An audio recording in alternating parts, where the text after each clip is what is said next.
अनुकंपा नियुक्ती आदेश माननीय पालकमंत्री महोदय यांच्या हस्ते देण्यात येत आहे। नीलम विठ्ठल जळे या डाव्या बाजूने यायचे आणि इकडून जायचे आणि नियुक्ती आदेश त्यांच्या सहकार्याने आज बऱ्याच वर्षाचा प्रलंबित प्रश्न सुटला आहे। नेमकं काय आणि कशा प्रकारे आज खरं म्हटलं तर आपल्या राज्याच्या दृष्टिकोनातून आज एक ऐतिहासिक दिवस आहे।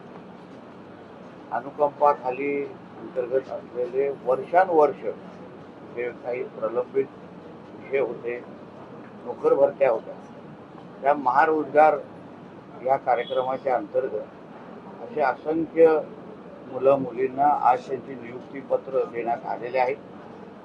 राज्याचे लोकप्रिय मुख्यमंत्री आदरणीय देवेंद्र फडणवीस साहेब आणि आमचे दोन्ही उपमुख्यमंत्री आणि आमच्या प्रगतशील अशा महायुती सरकारच्या माध्यमातून हा असा एक ऐतिहासिक निर्णय दिला गेलेला आहे।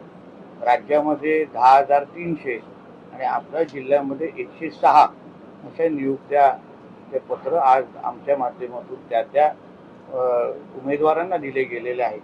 आजपासून ते सगळे तर शासनाचे भाग आहेत आणि शासनाच्या माध्यमातून लोकांची सेवा करणं, सिंधुदुर्ग जिल्ह्याच्या विकासाला हातभार लावणं हे आता त्यांची सगळ्यांची जबाबदारी आहे।